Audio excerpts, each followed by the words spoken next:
Our top story this morning, one of the most anticipated announcements from the University of Montana has been the numbers for fall enrollment. Those numbers were released yesterday. Director of Communications Paula Short said the numbers for new freshman enrollment are encouraging. The University of Montana has an overall fall head count of 11,865 students. The incoming freshman class at U of M, this is new freshman students, increased 2% from a year ago. We have 1,292 students compared to 1,268 last year. Short was particularly encouraged with two different aspects of the enrollment picture. We are up both at Missoula College and on the Mountain campus for Native American students, and then on the Mountain campus we are up for first-generation students. And those are a couple of groups for sure that we are very interested in recruiting actively to U of M, seeing those numbers go up because they really do represent accessible education for a lot of Montanans. That represents a cross-section of folks that we definitely want to see that population grow. UM's enrollment was a key topic of discussion for each of the four presidential finalists who visited campus earlier this month. Cyber crimes are being committed all across the U.S. and actually around the world. Montana is no exception. Yesterday, Senator Steve Daines spoke with the Federal Bureau of Investigation about the recent cyber threats that occurred in the Flathead Valley. Cyber terrorism is an emerging threat that has become all too real in Montana. In fact, just 2 weeks ago, the Columbia Falls School District received cyber threats promising harm and demanding ransom. This forced the closure of more than 30 schools across multiple school districts, affected over 15,000 Montana children. It's unprecedented. We've not seen that before. The culprit responsible for the recent cyber threats in Montana, identified as the Dark Overlord, an overseas criminal organization. Daines asked FBI Director Chris Wray what's being done to prevent these cyber crimes. This was his response. There are a variety of technological things we can do. We are also working with partners to try to exchange information to help identify sort of telltale signs that may help us link back to particular organizations. But make no mistake, it is a very serious threat, and it's growing. Ray mentioned the FBI is actively investigating the cyber threats that have occurred here in Montana. A father and son hunting trip in the Spotted Bear Wilderness came to an abrupt end when a grizzly bear attacked them on Sunday. Fish, Wildlife and Parks Wildlife Program Manager Neil Anderson described what happened. The father and son were out hunting black bears on the east side of Hungry Horse Reservoir. It's pretty steep country out there with fairly thick vegetation in places. The bear eventually did charge and ended up attacking the son, biting him on the elbow.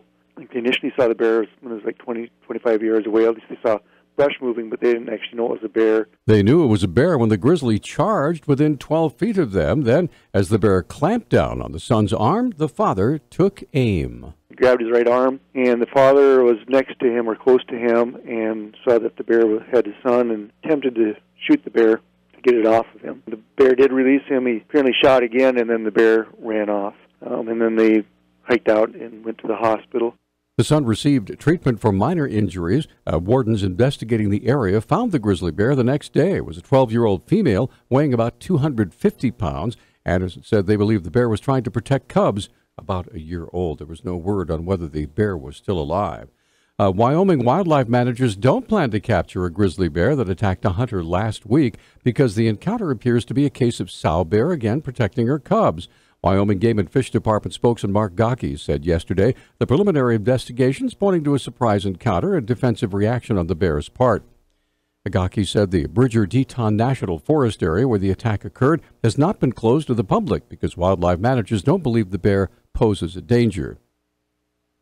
James Moore of Rock Springs received injuries to his head and torso when he was attacked while hunting elk with two companions Monday morning in the Teton Wilderness. Moore was listed in good condition at Eastern Idaho Regional Medical Center in Idaho Falls. Well, the next issue of the Montana Business Quarterly will be featuring research by the Bureau of Business and Economic Research into the amount of carbon dioxide released by Montana's fire seasons between 2003 and 2015. Author Patrick Barkey explains. On average, about 300,000 acres burned in Montana, and on average, the amount of CO2 emitted from those fires estimated to be approximately 5.7 million tons. To put 5.7 million tons of CO2 into perspective, Barkey compared it to the output of the coal strip coal power plant. If you look at emissions from coal, you had in Colstrip, for example, was about 17 million tons. So just on average, wildfires, which of course only occur during certain times of the year, come up to a total which is about a third of what coal emits. Even though the fire season only lasts a few months, Barkey said the amount of CO2 released during bad fire years, like 2003 and 2007, was on par with Colstrip for a whole year. The numbers for 2017's fire season have not yet been factored in, but the number of acres burned is over 1 million acres. And homecoming activities are back on Whitefish High School after they were previously canceled due to cyber threats that targeted schools in Flathead County. The cyber threats caused more than 24 public and private schools in the northwestern Montana County to close for 3 days earlier this month. The Flathead Beacon reports the high school announced yesterday that festivities will be scheduled for October 5th and 6th. The homecoming celebrations include a downtown parade, school dress-up days, sporting events, a barbecue, and a dance. Local businesses are invited to participate in a window decorating contest. And things getting back to normal up in the Flathead. Our news talk time now is 6:12. News Talk, KGVO. Missoula's official weather station. Some patchy fog is possible this morning. Otherwise, look for a nice day today. Sunny skies and high temperatures in the low to mid-70s. We'll be clear tonight as well with temperatures in the mid-40s.